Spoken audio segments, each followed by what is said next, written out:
Of course, one of the most useful features of the sentient FLD indicator is the targets that are generated when price crosses an FLD. But when you are watching your charts, what will often happen is that those targets actually project to a point outside of your chart, so you can't even see the target. Here is an example. We have a one-day target up here. Interestingly, price almost reached it but failed to. Maybe we're getting a bit of bearishness creeping in here because we didn't quite make that target. But that is the only target, or at least that is the only current target that we can see on the chart. However, there might be other targets, and one way in which you can change the display of your sentient FLD indicator is to change one of the properties, which enables auto scaling of the chart when new targets are generated. Let's do that. Here is the setting in question, auto scale on targets. You can see that the comment says that this setting automatically scales the chart to include new targets. Now, by default, that is in fact checked because it is a very useful thing to have happen. If you do not like it happening on your charts, then you can disable that. And I will show you in a moment why you might want to do that occasionally. So let's click on the OK button. And now you will notice that our chart has rescaled.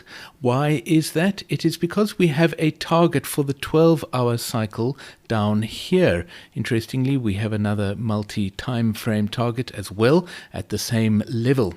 And so when a new target forms on your chart, it's very useful to be able to see that target. And sometimes, of course, the target will be off to the right-hand edge of your chart. It might be too far in the future for you to actually see it. But at least when the target is generated by price crossing an FLD, your chart will auto-scale. It will suddenly change its scaling, and you will end up with a lot of space below the chart or on top of the chart. And it might be a surprise when first it occurs, and it can be a little disconcerting.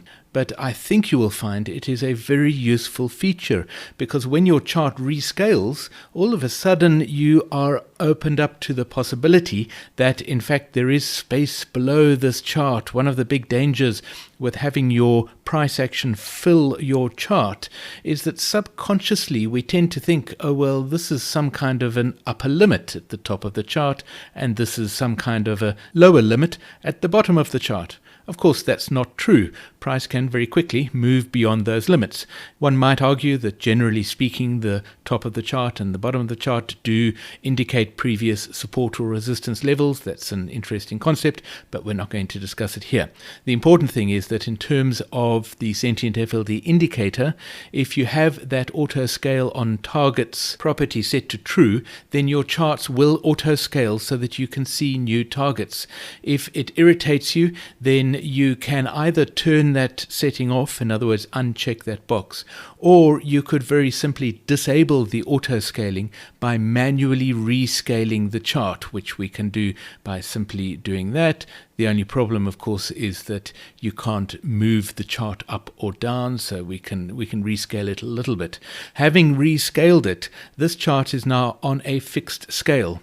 And if we double click in the scale, we've done this before in this series of tutorial videos, you will see here the range of the scale is marked now as fixed.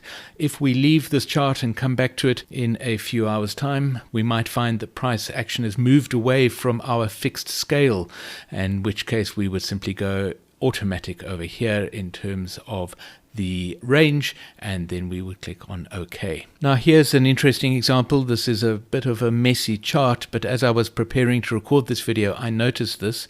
You will see here that this price action is also a little strange. It has been squashed below this level over here. We've got a whole lot of empty space up here.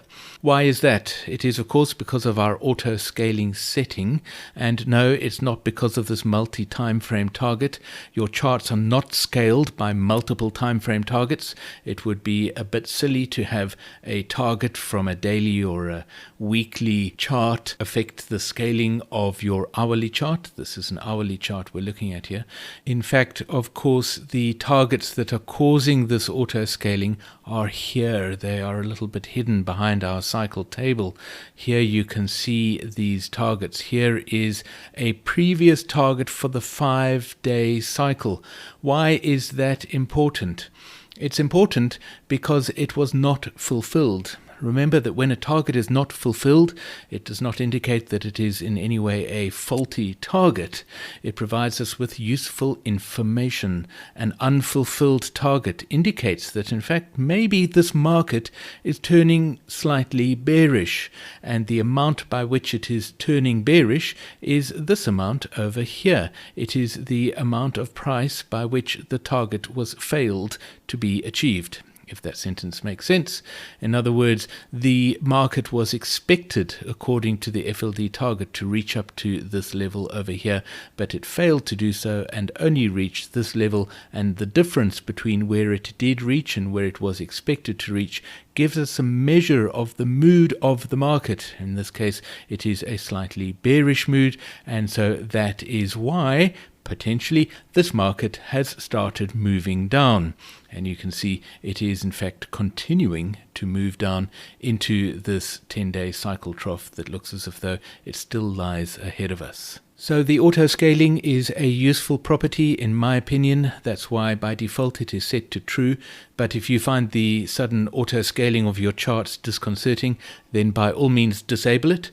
But don't forget to keep checking the locations of your targets if you do not have that auto scaling enabled. One final point about this auto scaling: sometimes your chart will auto scale and you cannot see the target. Why is that? It is because possibly that target is fairly far into the future, because of course these targets are calculated on the basis of not only price but also time, and so it is possible that the chart is so far into the future that it is falling off the right hand edge of your chart. By auto scaling your chart, you are aware of its presence even if you can't see it. When your chart auto scales, I would suggest that you go and find the target that is causing that auto scaling, because it is likely to provide you with useful information.